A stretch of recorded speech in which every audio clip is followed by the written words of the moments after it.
ಚೆನ್ನಾಗಿದ್ದೀರಾ ಅಂತ ಭಾವಿಸಿದೆ. ಇವತ್ತು ತುಂಬ ದಿವಸಗಳ ನಂತರ ಇವತ್ತು ವಿಡಿಯೋ ಮಾಡ್ತಿದ್ದೇನೆ. ಸ್ವಲ್ಪ ಅಂದರೆ ಮಗಳಿಗೆ ಜ್ವರ ಎಲ್ಲ ಇತ್ತು, ಆದ ಕಾರಣ ವಿಡಿಯೋ ಮಾಡಲಿಕ್ಕೆ ಆಗಲಿಲ್ಲ. ಸೊ ದಯವಿಟ್ಟು ಕ್ಷಮಿಸಿ. ಓಕೆ, ಹಾಗಾದರೆ ಇವತ್ತಿನ ರೆಸಿಪಿ ಬಂದುಬಿಟ್ಟು ಮಂಗಳೂರು ಸೌತೆಕಾಯಿ ಮತ್ತು ಹಲಸಿನ ಬೀಜದ ಪದಾರ್ಥ ಹೇಗೆ ಮಾಡೋದಂತೇಳಿ ಸಿಂಪಲ್ಲಾಗಿ ತುಂಬ ರುಚಿಯಾಗಿರುವಂಥದ್ದು ಮಾಡೋದು ಹೇಗೆ ಅಂತೇಳಿ ನಾವು ನೋಡ್ಕೊಂಡು ಬರೋಣ. ಮೊದಲನೇದಾಗಿ ನೋಡಿ, ಈ ರೀತಿಯಾಗಿ ನಾವು ಕಟ್ ಮಾಡ್ಕೊಂಡಿದ್ದೇವೆ. ನಾವು ಇದನ್ನಿನ್ನು ಇದರ ಒಳಗಿರುವ ಈ ಥರ ಬೀಜ ಇರ್ತಲ್ಲ ಅದನ್ನೆಲ್ಲ ತೆಗಿಬೇಕು ನಾವು ಮೊದಲಿಗೆ. ನೋಡಿ ಈ ರೀತಿಯಾಗಿ ಕಟ್ ಮಾಡ್ಕೊಳ್ಬೇಕು. ನೆಕ್ಸ್ಟ್ ಈ ರೀತಿಯಾಗಿ ಮತ್ತು ಇದನ್ನು ಕೈಯಲ್ಲಿ ಕೂಡ ಈ ರೀತಿಯಾಗಿ ತೆಗಿಬಹುದು. ಈ ರೀತಿಯಾಗಿ ಇದು ಹಣ್ಣಾಗಿದೆ, ಕೆಲವೊಂದು ಸೌತೆಕಾಯಿ ಕಹಿ ಇರ್ತದೆ. ಈ ರೀತಿಯಾಗಿ ಎಲ್ಲ ಕಟ್ ಮಾಡ್ಕೊಂಡು ಬರೋಣ. ಈಗ ನೋಡಿ, ಇದನ್ನು ಈ ಥರ ಬೀಜವನ್ನೆಲ್ಲ ತೆಗೆದು ಇದನ್ನು ಚೆನ್ನಾಗಿ ತೊಳ್ಕೊಂಡು ಬಂದಿದ್ದೇವೆ ನಾವು. ಇನ್ನು ಇದನ್ನು ಈ ರೀತಿಯಾಗಿ ಕಟ್ ಮಾಡ್ಕೊಳ್ಬೇಕು.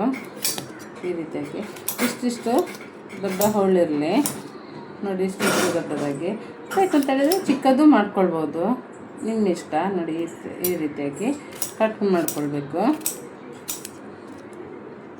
ಎಲ್ಲವನ್ನು ಅದೇ ರೀತಿಯಲ್ಲಿ ಅದೇ ಸೈಜಲ್ಲಿ ಕಟ್ ಮಾಡ್ಕೊಳ್ಳಿ. ಇದಕ್ಕೆ ಒಳ್ಳೊಳ್ಳೆ ಕಾಂಬಿನೇಷನ್ ಬೇರೆ ಬೇರೆ ಇದರಲ್ಲಿ ಮಾಡ್ತೇವೆ ನಾವು. ಇವತ್ತು ಹಲಸಿನ ಬೀಜದಲ್ಲಿ ಮಂಗಳೂರು ಸೌತೆಕಾಯಿಯನ್ನು ಸಾಂಬಾರು ಮಾಡೋದು ತುಂಬ ರುಚಿ ಆಗ್ತದೆ. ಮಕ್ಕಳಿಗಂತೂ ಇದೊಂಥರ ಹುಳಿ ಹುಳಿಯಾಗಿ ಭಾರಿ ಟೇಸ್ಟ್ ಆಗ್ತದೆ. ಒಂದು ಸುತ್ತು ಜಾಸ್ತಿ ತಿಂತಾರೆ ಚಿಕ್ಕ ಮಕ್ಕಳೆಲ್ಲ, ಅವರಿಗೆಲ್ಲ ಬೇಯಿಸೆಲ್ಲ ಇದನ್ನು ಕೊಡಬೇಕು, ಭಾರಿ ಒಳ್ಳೆಯದು.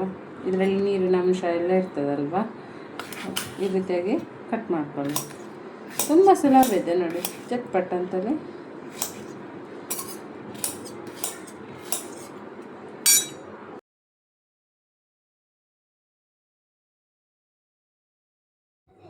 ಈಗ ನೋಡಿ, ಒಂದು ಕುಕ್ಕರಿಗೆ ಸ್ವಲ್ಪ ನೀರನ್ನು ಹಾಕೊಳ್ತಿದ್ದೇವೆ, ತರಕಾರಿ ಮುಳುಗುವಷ್ಟು. ಹಾಗೆ ಸ್ವಲ್ಪ ಉಪ್ಪನ್ನು ಕೂಡ ಇಷ್ಟು ಆ್ಯಡ್ ಮಾಡ್ಕೊಳ್ತಾ ಇದ್ದೇನೆ. ಮತ್ತೆ ಬೇಕು ಅಂತ ಹೇಳಿದರೆ ಹಾಕ್ಕೊಳ್ಬೋದು. ಒಂದು 2 ಸೀಟಿ ಇಲ್ಲಿ ಬರಿಸುವ. ಲಿಡ್ ಕ್ಲೋಸ್ ಮಾಡಿ ಆಯಿತು. ಇನ್ನು 2 ಸೀಟಿ ಬರಿಸುವ. ಅಷ್ಟೊತ್ತಿಗೆ ಚೆನ್ನಾಗಿ ಬೆಂದಿರ್ತದೆ ಹಲಸಿನ ಬೀಜ ಮತ್ತು ಮಂಗಳೂರು ಸೌತೆಕಾಯಿ.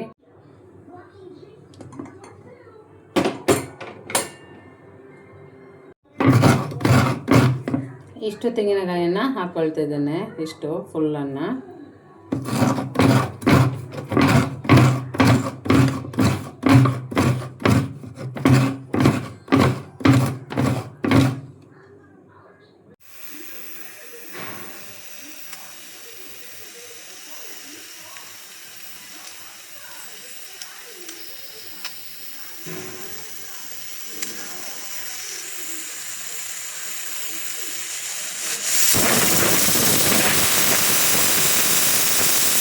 ಇವಾಗ 2 ಸೀಟಿ ಆಗಿದೆ. ಇವಾಗ ಲಿಡ್ಡನ್ನು ಇದು ತುಂಬ ತಣ್ಣಗಾಗಲಿ, ಆನಂತರ ಲಿಡ್ಡನ್ನು ಓಪನ್ ಮಾಡಿ ನೋಡುವ.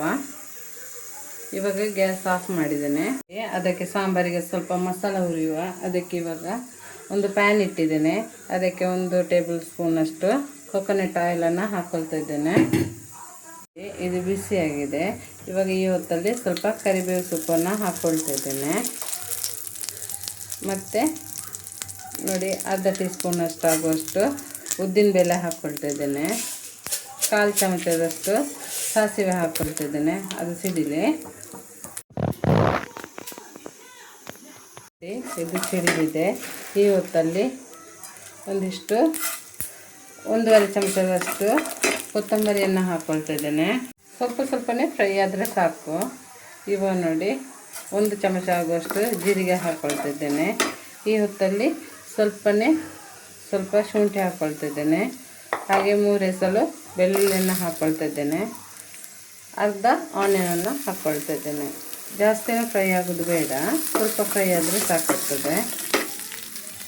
ಮೆಣಸು ಹಾಕ್ಕೊಂಡಿದ್ದೇನೆ ಉದ್ದದ್ದು. ಇದನ್ನು ಸ್ವಲ್ಪ ಫ್ರೈ ಮಾಡ್ಕೊಳ್ಳೋಣ.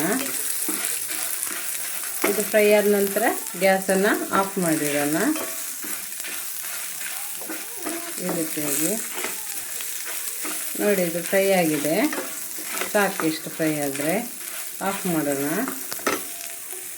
ಆವಾಗಲೇ ತುರಿದಿಟ್ಟಂಥ ತೆಂಗಿನಕಾಯನ್ನು ಹಾಕ್ಕೊಂಡಿದ್ದೇವೆ.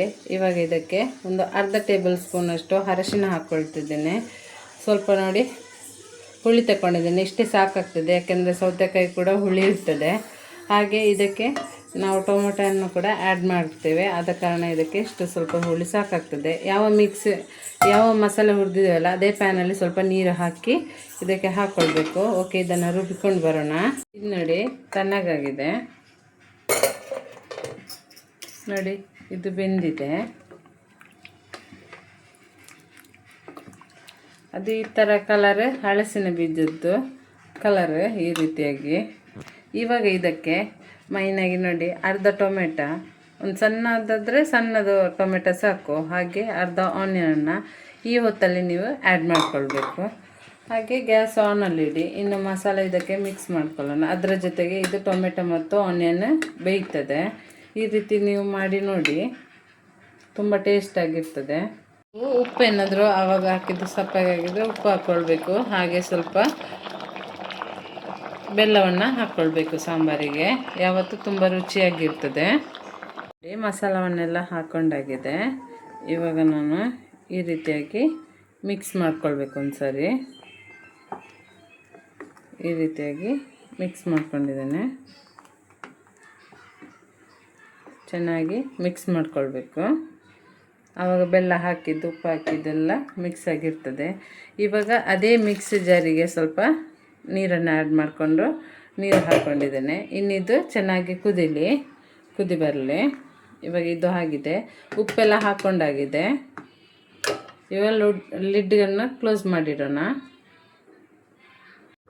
ಇವಾಗ ಓಪನ್ ಮಾಡಿ ನೋಡೋಣ. ನೋಡಿ, ಇದು ಇವಾಗ ರೆಡಿಯಾಗಿದೆ. ಚೆನ್ನಾಗಿ ಈ ರೀತಿಯಾಗಿ ಕುದಿ ಬರಬೇಕು. ಇಷ್ಟು ನೀರು ಹದ ಮಾಡಿ ಇಟ್ಟಿದ್ದೇವೆ. ಇಷ್ಟೇ ಇರಲಿ, ಚೆನ್ನಾಗಾಗತ್ತೆ. ನಿಮಗೆ ಇನ್ನು ಬೇಕು ಅಂತ ಹೇಳಿದರೆ ಸ್ವಲ್ಪ ಗಟ್ಟಿಯಾಗಿ ಮಾಡ್ಕೊಳ್ಬೋದು. ನೋಡಿ, ತುಂಬ ಹೋಳಿದೆಲ್ಲ, ಅದಕ್ಕೋಸ್ಕರ ಇದು ಪರ್ಫೆಕ್ಟ್ ಆಗಿದೆ. ಇನ್ನು ಇದಕ್ಕೆ ಒಗ್ಗರಣೆ ಮಾಡ್ಕೊಂಡು ಬರೋಣ. ಹಾಯ್, ಈ ವಿಡಿಯೋ ನಿಮಗೆಲ್ಲ ಇಷ್ಟ ಆಗಿದ್ದರೆ ಒಂದು ಲೈಕ್ ಕೊಡಿ. ಹಾಗೆ ನಿಮ್ಮ ಫ್ಯಾಮಿಲಿ ಫ್ರೆಂಡ್ಸ್ ಜೊತೆ ಇದನ್ನು ಶೇರ್ ಮಾಡ್ಕೊಳ್ಳಿ. ಯಾರೆಲ್ಲ ನಮ್ಮ ಯೂಟ್ಯೂಬ್ ಚಾನಲನ್ನು VA ಫ್ಯಾಮಿಲಿ ಪುತ್ತೂರು ಯೂಟ್ಯೂಬ್ ಚಾನಲನ್ನು ಹೊಸದಾಗಿ ನೋಡ್ತಾ ಇದ್ದೀರಾ, ಅವರೆಲ್ಲ ನಮ್ಮ ಚಾನಲಿಗೆ ಪ್ಲೀಸ್ ಸಬ್ಸ್ಕ್ರೈಬ್ ಮಾಡಿ ಹಾಗೂ ನಮ್ಮ ವಿಡಿಯೋಕ್ಕೆ ಸಪೋರ್ಟ್ ಮಾಡಿ. Thank you guys. ಈಗ ಒಂದು ಚಿಕ್ಕ ಪ್ಯಾನನ್ನು ಇಟ್ಕೊಂಡು, ಇದು ಸ್ವಲ್ಪ ಪ್ಯಾನನ್ನು ಇಟ್ಟು ಒಂದು 2 ಚಮಚದಷ್ಟು ಎಣ್ಣೆ ಹಾಕ್ಕೊಂಡಿದ್ದೇನೆ ನಾನು. ಇವಾಗ ನಿಮಗೆ ಸ್ವಲ್ಪ ಆಯಿಲ್ ಕಡಿಮೆ ಬೇಕು ಅಂತಲೇ ಹಾಕ್ಕೊಳ್ಬೋದು. ಇದು ಬಿಸಿ ಆದ ನಂತರ ಸ್ವಲ್ಪ ನೋಡಿ 1 ಟೇಬಲ್ ಸ್ಪೂನಷ್ಟು ಸಾಸಿವೆಯನ್ನು ಹಾಕ್ಕೊಂಡಿದ್ದೇನೆ. ಅದು ಸಿಡಿದ ನಂತರ ನಾವಿಲ್ಲಿ ಬೆಳ್ಳುಳ್ಳಿಯನ್ನು ಹಾಕ್ಕೊಳ್ತಿದ್ದೇನೆ.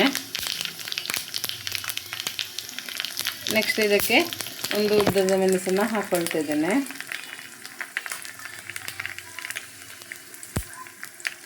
ಹಾಗೆ ಇದಕ್ಕೆ ನೋಡಿ ಕರಿಬೇವು ಸೊಪ್ಪನ್ನು ಹಾಕ್ಕೊಳ್ತಾ ಇದ್ದೇನೆ.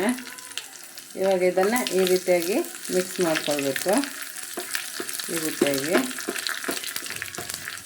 ಚೆನ್ನಾಗಿ ಫ್ರೈ ಆಗ್ತದೆ.